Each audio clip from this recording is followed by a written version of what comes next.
Kanye West declares war on the Democrat Party, all but guaranteeing the Democrats' destruction in November.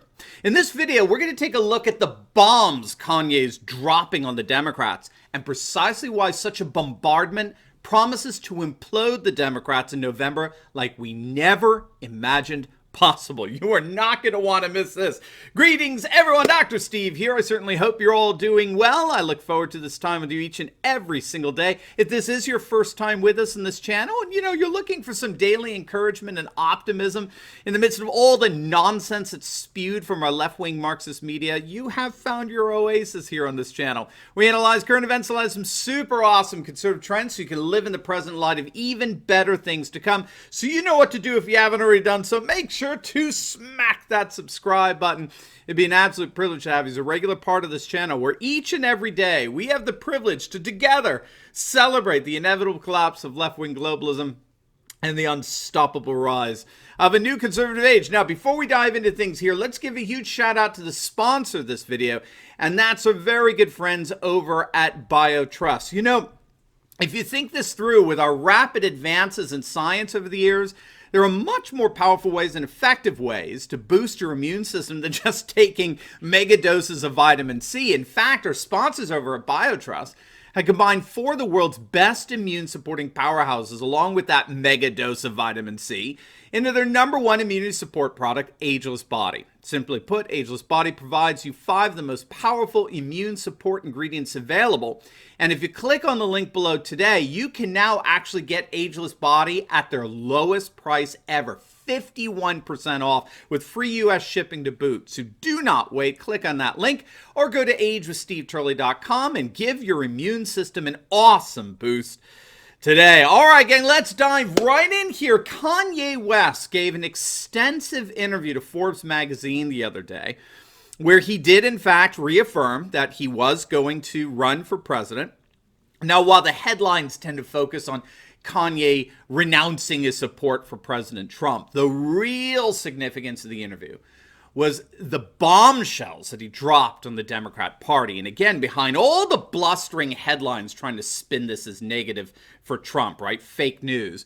We're going to see how the Democrats are absolutely panicking over this. This Kanye campaign is the last thing they would have ever wanted. Now, Kanye made it clear that he has every intention of siphoning off black votes from Joe Biden. He made it clear that to say the black vote is in effect owned by the Democratic Party is nothing less than a form of racism and, frankly, white supremacy.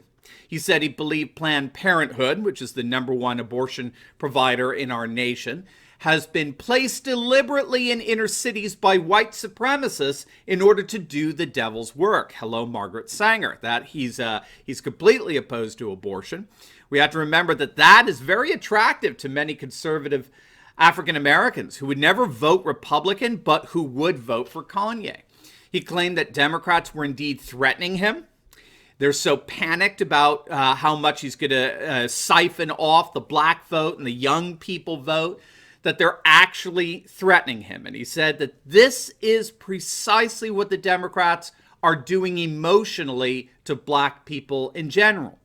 Kanye said that the Democrats were threatening black people to the point where this old white man can tell a black man that if you don't vote for me, then you're not black.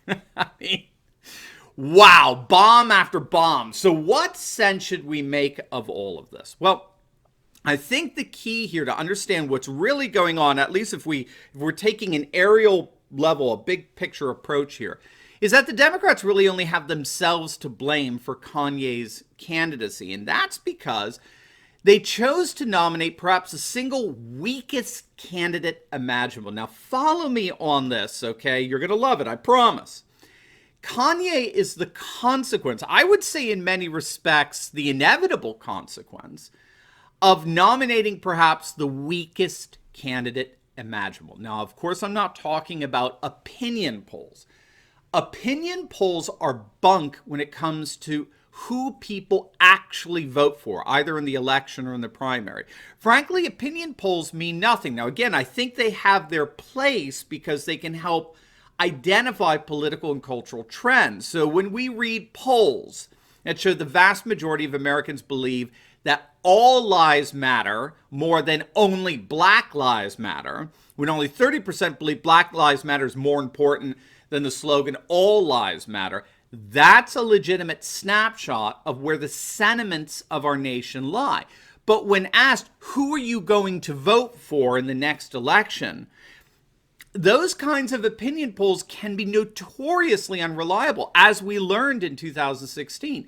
They have to be understood and interpreted in light of other wider indicators, other factors, if they're going to be rightly appropriate, which we're going to do in our next video. So, for example, when we take into consideration how people actually voted, not how they said they were planning on voting, but on how people actually voted, Joe Biden's support simply couldn't be more impoverished and pathetic. Now, do you remember how badly Joe Biden did in New Hampshire? I mean, forget Iowa. Iowa was embarrassing enough. But in the first major primary, when Democrats could vote for anyone they wanted, he was in many respects the last choice among Democrats. Forget independents. Joe Biden came in a disastrous 5th place in New Hampshire. This after he came in an embarrassing 5th place in Iowa. Gang, 5th place. No one who placed 5th in New Hampshire has gone on to win the presidency. Gang, again, keep this in mind. These aren't opinion polls. Opinion polls had Biden in 3rd place leading up to the New Hampshire primary, okay? Opinion polls are just that. They measure opinion at the moment. They don't measure actual elections. Primaries, on the other hand, are real elections that negate all prior polls. Their findings are absolute. There's no arguing with them, given that there was, well, frankly, given that there's no election interference. But here's the important point I want to make in all of this. Many of you, I'm sure, have been hearing about what's called the primary model. Okay, now I notice that a number of news sites are only now reporting on this. If you're a regular to this channel, you'll know that we reported on this months ago. We were well ahead of the curve here, but you have something called the primary model. Okay, it's the creation of Helmut Norpoth. He's a professor of professor over at Stony Brook University. It's a predictive algorithm that has predicted the winner of 22 of the last 24 presidential elections. Now, if you don't want to do your math, 4 times 4, that's an almost perfect prediction record going back to elections taking place since 1912. And the reason why it starts with 1912 is because that was the year the first time candidates had to win primaries.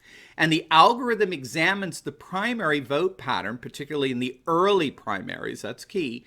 And based on who won in the early primaries, the algorithm goes on to predict who is going to win in the general election. So the primaries act as the election in microcosm, as it were. Now, you know what happened in New Hampshire. I mean, Biden was humiliated. Biden didn't even get double digits. He got 8% of the vote, gang.